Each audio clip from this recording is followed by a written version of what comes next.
अपराधी पति, पीड़िता पत्नी, अपराध बलात्कार। पूरा नाम क्या लिखती है? काव्यांजलि पुरुषोत्तम भारती। तुझे खबर नहीं है मगर एक बात सुन ले, आदत खराब कर दी तेरे 2 दिन के प्यार ने। अभी सोना नहीं, हम आ रहे हैं। छोड़ो रवि। मैं काव्या विवेक अग्निहोत्री अपने पति विवेक दामोदर अग्निहोत्री पे अपने साथ बलात्कार का आरोप लगाती हूँ। ऐसे नहीं होता है बेटा, पुलिस कानून दशा दुर्दशा सब देख तो रही हो। देखो विवेक, हम उस लड़की को अच्छी तरह से जानते हैं। देर होने से पहले इस मामले को सुलझा लो। बात समझे बिना बात बढ़ाओगी तो बढ़ जाएगी ना। तो बढ़ा लीजिए। तुम जिस तरह से अपनी बात आगे बढ़ाना चाहती हो उस तरीके से मिलेगा तुम्हें कुछ? और ऐसे कौन से बड़े दुख से गुजर रही हो? किसी के दुख को जाने बिना उसे छोटा या बड़ा कैसे समझा जा सकता है गीता जी? प्रोफेसर साहब, बिना आग के धुआं नहीं होता। क्या है ये हमारे वकालत के पेशे की खासियत भी है और खामी भी है कि हमें झूठ को सच और सच को झूठ बनाना पड़ता है।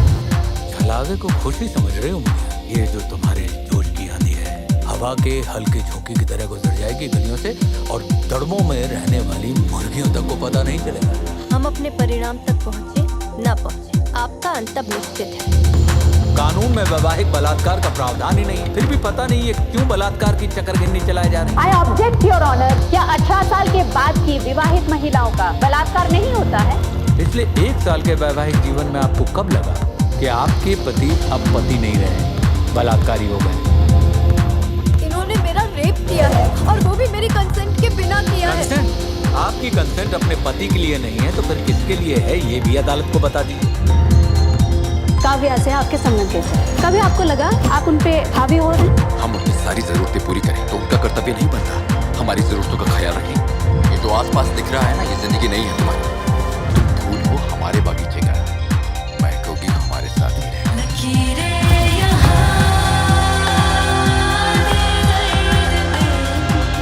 दिल के घाव जब रिश्ते हैं तो दिमाग सुन पड़ जाता है।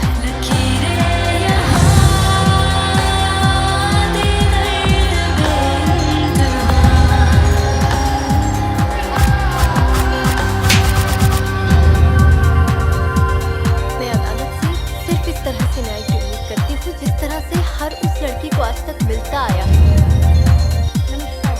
आवाज इंडिया में एक बार फिर से आप सभी का हार्दिक अभिनंदन।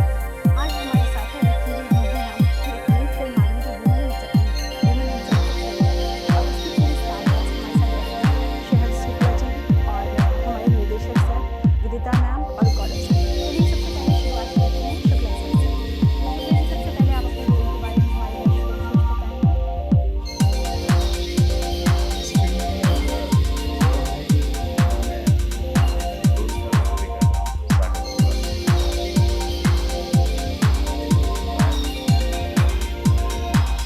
राणा जी के साथ उनके साथ सबसे पहले जैसे कि होता है निर्देशक के कंधे पे सारी मतलब एक पूरी टीम की जिम्मेदारी होती है।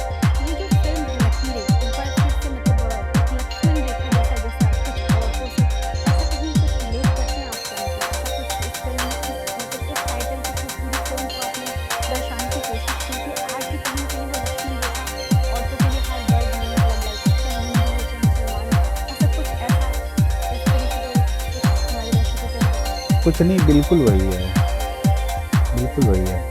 लक्ष्मण रेखा की बात है, एक ऐसी रेखा है जिसको लांघने के बारे में सोचना नहीं है। इसी तरह की कुछ बात है इस फिल्म में। कंसेंट की बात है, हाँ और ना की बात है, इमोशन की बात है, एक दूसरे के इमोशन की सुरक्षा संरक्षा की बात है ना? तो इसी तरह की फिल्म है।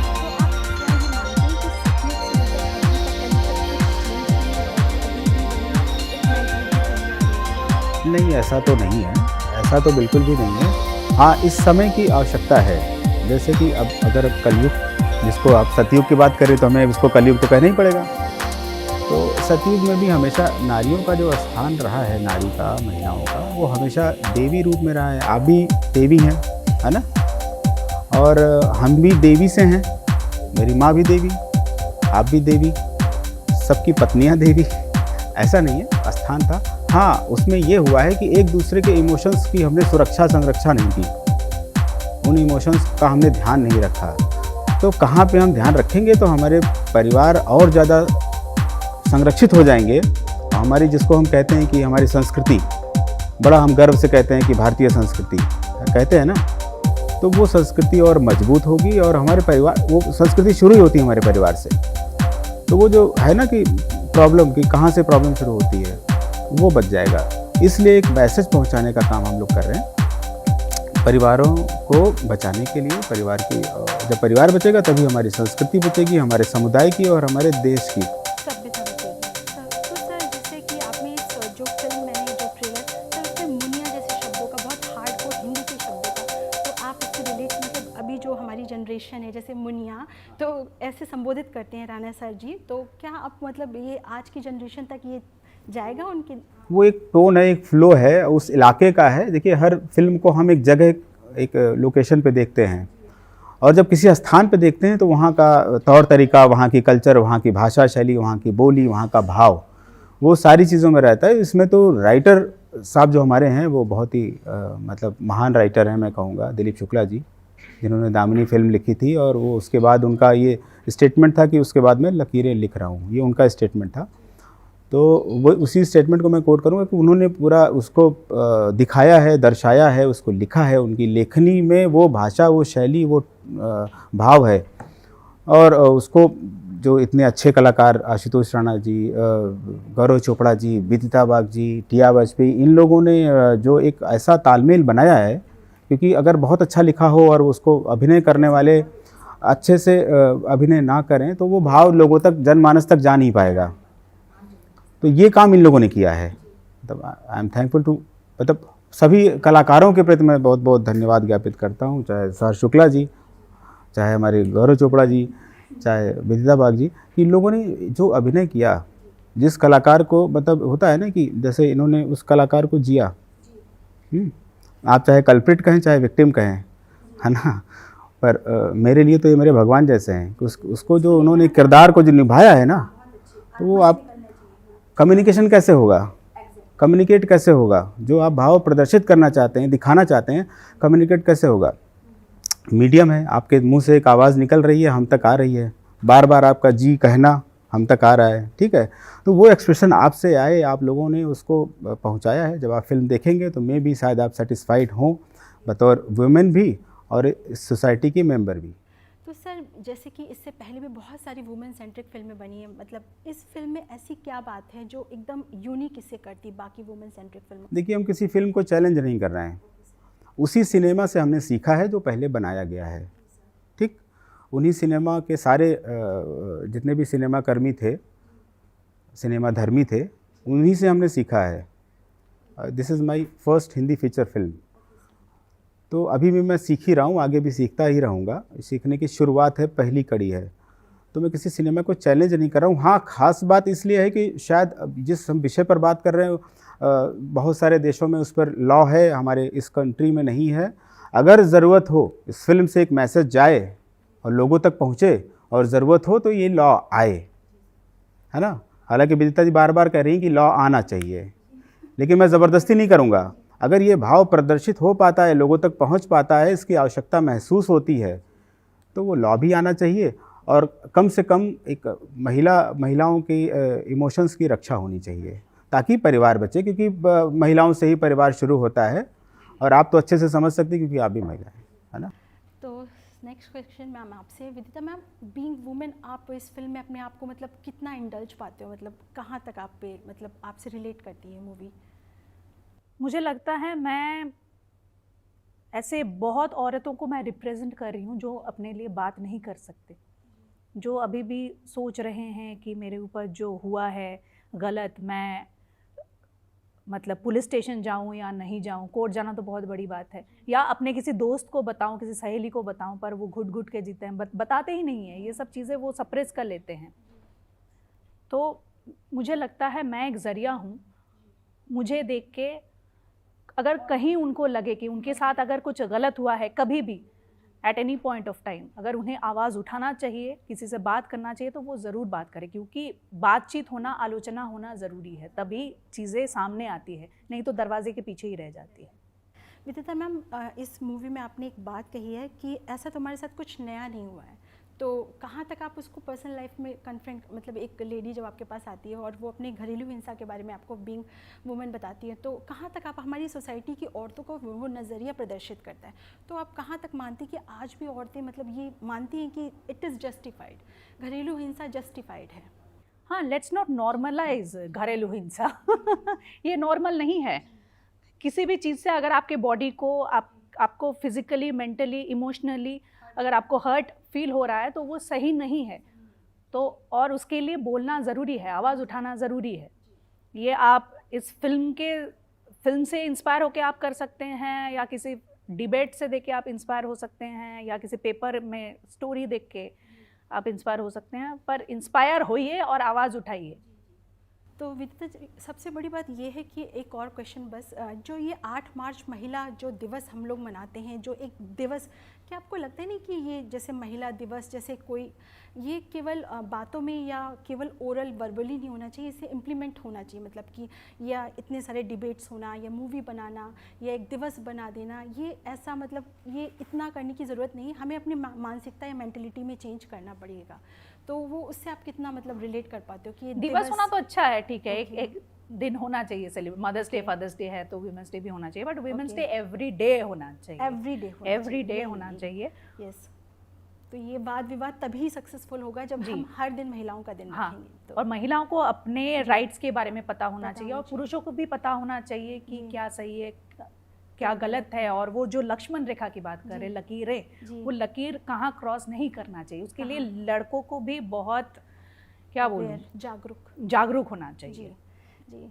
तो मैम एक लास्ट क्वेश्चन कि कहीं तक आप इसे जस्टिफाइड करते हो कि ठीक है औरतों ने बहुत जुल्म झेला है, ये सब एक वर्ड बहुत यूज़ किया था, औरतें ही औरतों की दुश्मन है, मतलब ये वर्ड आप कहाँ तक बीइंग वुमेन आप इसको कन्फ्रंट करते हो? मतलब ठीक है बहुत सारी फिल्में बन गई वुमेन सेंट्रिक और सब, नहीं, ये सवाल जी। बहुत इंपॉर्टेंट है। एक टाइम पे मुझे भी लगता था कि मैं किसी दूसरे एक्ट्रेस को देखती थी, जी हाँ, जी या किसी बडिंग एक्ट्रेस को देखती जी। थी, मुझे इनसिक्योरिटी हो जाती थी, जी हाँ, और समझाया जाता है कि औरतों के दुश्मन होते हैं, पर क्यों, ऐसा क्यों, एक ऐसा दूसरे के क्यों? साथ कम्पीट ही क्यों करना है, एक Compete साथ क्यों साथ में खुश होकर नहीं जी सकते? नहीं जी एक सकते। फूल दूसरे फूल को देखे जलस होते हैं? नहीं नहीं, होते। नहीं। एक पेड़ में सब खुश हैं, सारे फूल खुश हैं, तो हम इंसान भी, हाँ, फूल मतलब फ्लावर की बात कर, नॉट अप्रैल फूल, जी। बट इतनी इनसिक्योरिटी, इतनी जेलसी, ये सब कहाँ से आता है?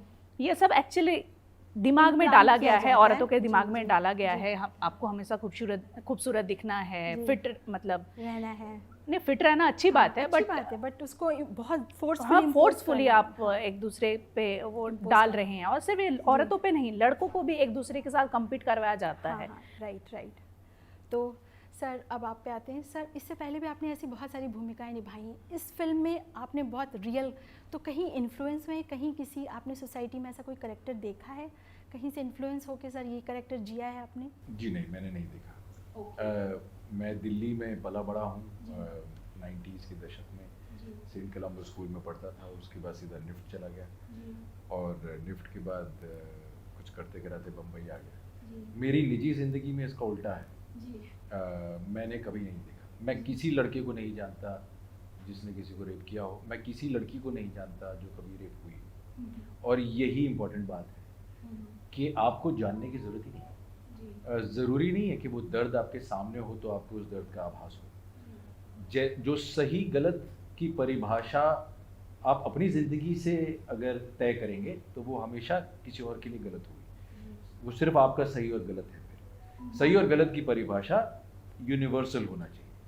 The sun rises from the east, उसमें कोई डिबेट नहीं होनी चाहिए। It sets in the west, जो फैक्ट है वो फैक्ट है, ये नहीं कि मेरी ज़िंदगी में या जो मैंने देखा उसके हिसाब से। इस किरदार की तैयारी में मेरे पास कोई रेफरेंस नहीं था।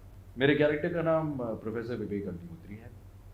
वो एक प्रोफेसर पोएट हैं, काफ़ी मशहूर हैं, काफ़ी रिस्पेक्टेड हैं, काफ़ी पैशनेट हैं, हिंदी लिटरेचर पढ़ाते हैं, और एक पढ़े लिखे समाज में, इज़्ज़तदार घराने में, अच्छे लोगों में उठने बैठने वाले इंसान की मानसिकता में कितना एवोल्यूशन है या नहीं है या कन्फ्यूजन है, ये मेरा कैरेक्टर रिप्रेजेंट करता है इस film. I would say I represent the Indian man, I represent every human being जो एक सोशल चेंज के बीचों बीच कहीं फंसा है, जो बातों में अपने आप को बहुत सारे बदलावों के लिए हाँ कह देता है, पर ज़िंदगी में कॉन्सेप्ट लेवल पर, फिलॉसफी लेवल पर उन बातों को एक्सेप्ट नहीं कर पाता या रिलक्टेंट होता है चेंज के लिए। ये हर उस इंसान की रिप्रेजेंटेशन है जो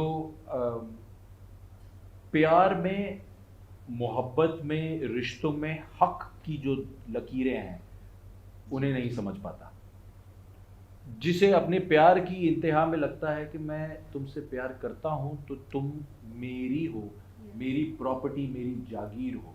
और ये नॉट नेसेसरीली एक मर्द का पॉइंट ऑफ व्यू है, ये किसी भी उस ह्यूमन बीइंग का पॉइंट ऑफ व्यू है जो प्यार में वो बाउंड्री नहीं समझ पाता। तो आई थिंक लकीरें, मेरे लिए जो टाइटल है वो हक की लकीरें हैं। जब हम रिश्तों में होते हैं तो हमारे कितने हक हैं और उन हक के क्या दायरे हैं, ये हम सबको समझना चाहिए। बट आई थिंक एक बहुत ही लेयर्ड, कॉम्प्लिकेटेड और देखने में मज़ेदार कैरेक्टर है, जिसके ज़रिए हम ये कन्फ्यूजन और ये चर्चा बाहर लेकर आते हैं कि क्या हम एक्चुअली वो जो बदलाव की बातें कर रहे हैं, क्या वो हमारी सोच और मानसिकता में वो बदलाव आए हैं। राइट, वो प्रैक्टिकल लाइफ में इम्प्लीमेंट हो रहे हैं कि नहीं। एग्जैक्टली। तो सर, गौरव सर, एक चलते चलते एक आखिरी सवाल आपसे। जब आपने अपनी लाइफ में ऐसे कैरेक्टर्स नहीं देखे हैं, लेकिन मतलब हमारे लाइफ में ऐसे समाज में कुछ है वर्ग, मतलब क्योंकि जहाँ हम आते हैं वहाँ हम कह सकते हैं कि हमने कई चीज़ें, लेकिन फिर इंडिया में ये लॉ क्यों नहीं आ पा रहा है? मतलब अगर मैन इतने मतलब बीइंग फ्रैंक हैं और एक्सेप्टेड है वुमेन सोसाइटी को, फिर ये मैरिटल रेप के ऊपर ये लॉ इंडिया में अभी तक क्यों नहीं इम्प्लीमेंट? नहीं, देखिए, सबसे पहले तो कहने वाली बात यह है कि जो मैं कह रहा हूँ वो बहुत सारे मर्द नहीं कहते, इसलिए ये फिल्म बनाई जा रही है। और ये बात आपको समझनी होगी कि कोई भी एक वर्ग इस देश में पूरी जनता को रिप्रेजेंट नहीं कर सकता। ये मैं हूँ जो अपनी लाइफ में आज यहाँ इस किस्म की फिल्म को करना चाहता हूँ, क्योंकि मैं इस मुद्दे के लिए अपनी आवाज़ उठाना चाहता हूँ। पर बहुत सारे मर्द ऐसे होंगे जो इस आवाज़ को दबाना चाहेंगे। तो मैं पूरी की पूरी एक वर्ग को रिप्रेजेंट नहीं कर रहा हूँ। मैं सिर्फ एक मुद्दा उठाकर अपनी आवाज़ उसके साथ मिलाकर होप कर रहा हूँ कि शायद मेरे आवाज़ मिलाने की वजह से थोड़ी सी गूंज ज़्यादा होगी, और उस गूंज के चलते शायद ज़्यादा लोगों तक बात पहुँचेगी। ज़्यादा लोगों तक बहुत बात पहुँचेगी तो चर्चा होगी, डिबेट होगी, लोग बहस करेंगे, लोग बोलेंगे आई एग्री, आई डिसएग्री, और इस अग्रीमेंट डिसएग्रीमेंट में कहीं एक बैलेंस्ड ओपिनियन निकल कर आएगा, और उस बैलेंस्ड ओपिनियन के बाद शायद हम रेडी होंगे इस किस्म के लॉ के लिए। आपका जो सवाल था कि लॉ क्यों नहीं आ पाया है, तो ये बहुत कॉम्प्लिकेटेड सब्जेक्ट है। अगर एक शादी की इंस्टीट्यूशन को तोड़ना इतना आसान आप बना देंगे तो वो विम्स एंड फैंसीज और अनफेयर डिमांड्स पर भी टूटने लगेगा। एंड फ्यूचर ऑफ सोसाइटी या future of a country depends on the next generation. The next generation can only come if there is a family situation that is cordial and respectful. तो film ये मुद्दा उठाती है कि इन सारी complexities के साथ भी ऐसा कोई प्रावधान होना चाहिए। जो भी इस देश के बुद्धिजीवी हैं वो सोचें, समझें, विचार करें, और सब जनता भी अपनी अपनी ओपिनियन जाहिर करें। फिर इसके मिश्रण से ज़रूर कुछ ना कुछ एक ऐसा मिडिल पाथ निकल कर आएगा जिसमें लॉ भी बनेगा, जो सफ़र कर रहे हैं उनको प्रोटेक्शन भी मिलेगी, और एक unfair damage to the biggest institution in human civilization भी नहीं होगी। It's a very complicated subject, और I am very proud to say कि फिल्म इसे उस बारीकी से और बैलेंस के साथ ही प्रेजेंट करती है। हम सिर्फ इतना चाह रहे हैं कि आप ये फिल्म देखें, इसके बारे में बात करें, और लोगों को इस फिल्म के बारे में बताएं। अगर इतना हो गया then it's like winning an award. Thank you so much. लकीरों के लिए आप लोगों को बहुत बहुत शुभकामनाएं। आपकी फ़िल्म रिलीज़ हो और बहुत हिट हो और दर्शकों के दिल तक पहुंचे, और जो आपका मुद्दा है वो सक्सेसफुल हो जाए बस। तो थैंक यू सो मच। आवाज़ इंडिया से मैं मिधावी वर्मा।